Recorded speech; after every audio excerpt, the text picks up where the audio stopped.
Well, I hope you all are as moved as I am. I'm going to actually try to bring us home and connect some dots here and bring us back to the SAFSF mission and our vision for all of this work moving forward. So good morning, I'm Katherine Pease. I'm with Pathstone. We're a registered investment advisor, so we represent a pretty significant amount of capital, that much of it, but not enough of it, frankly, that is moving in the direction of impact toward regenerative and transformational capital. But I'm not going to talk a lot about Pathstone today. I'm actually going to put my SAFSF hat on. I'm an SAFSF board member, executive committee member, and I had the privilege of chairing our recent strategic planning process for SAFSF.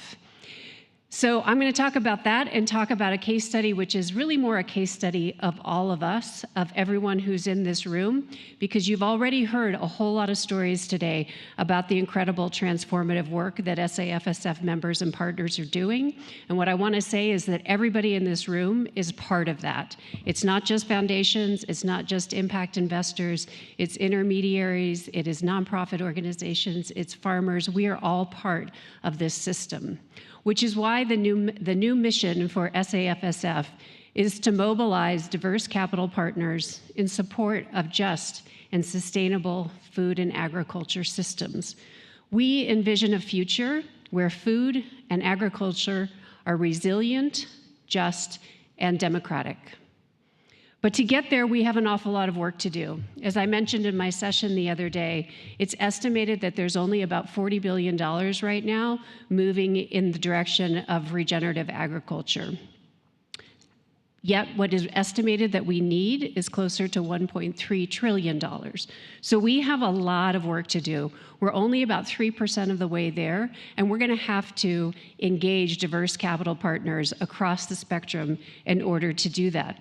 And it's not just about the quantity of the funding, as we've spoken here all morning, it's really about the quality. And it's the way in which that capital is going to be deployed. It's got to be deployed with accountability and transparency, and it has to embrace the values of justice, democracy, and sustainability.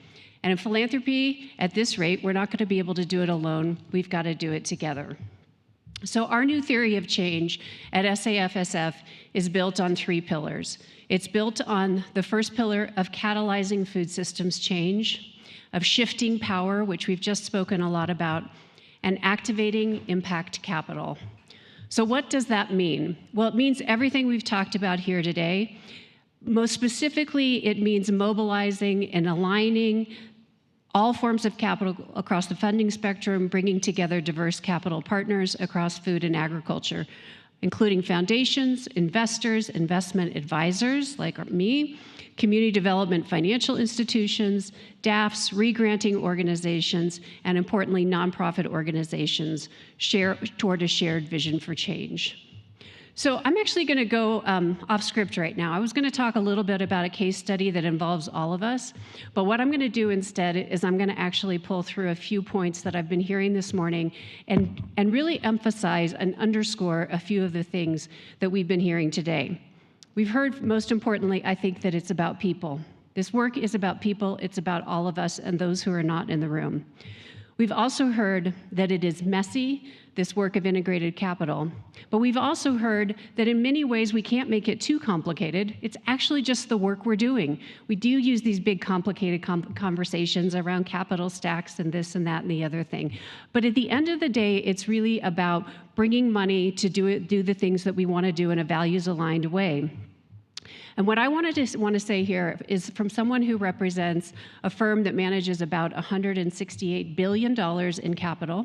We are the largest investment advisor in the country, and we are here and we are members of SAFSF because we believe in the mission, but importantly because we have so many clients now who are starting to understand the importance of funding the transition, of funding and sustainable agriculture.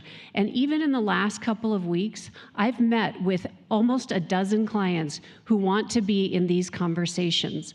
So I say that to you because we are really early days in this work. We have got to build bridges. We have got to reach out, and we have got to create more spaces like this, and we've got to do that in a really organized way.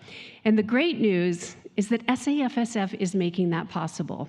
Through the new strategic plan at SAFSF, we are pulling together funders, nonprofits, advocates, investors, and I'm really happy to announce that we're doing that through the new Integrated Capital Community of Practice at SAFSF.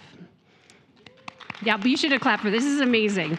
This is going to be a new 9-month program that will run from October to June, and it's really designed to bring in funders who are new to impact investing or who are what we like to call impact investing curious. It's meant for those who have some experience in integrated capital, or they are looking for approaches to deepen their practice. And it's for established impact investors, advisors, and fund managers who want to share insights and encourage their peers to become more involved. So overall, really net-net, it's for organizations that are seeking to align capital flows with mission, vision, and values. The participants, there are a few things that you're going to learn if you're in it. Core concepts of integrated capital and how to apply a full spectrum capital approach. You're going to learn about tools, frameworks, and models for deploying impact-aligned investments. Learning about strategies to address internal barriers between programmatic and financial goals. And how to navigate power dynamics in capital flows and pursuing power transformative practices.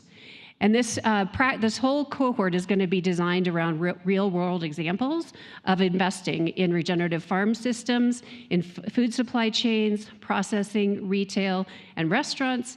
It's going to explore various investment tools, including tools in the public markets, including screening and impact-tilted funds, and things like shareholder engagement, which are really about designing systemic change in the food and ag community.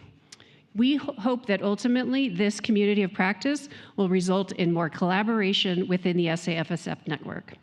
So if you're interested, stay tuned. It's going to be there's going to be a lot more about this coming out in August, so stay tuned to emails, listservs, and the SAFSF website. So with that, I'm going to wrap our session, and I want you to join me in thanking our incredible presenters. Thank you, everybody. We appreciate everything that you brought to this and look forward to partnering with you.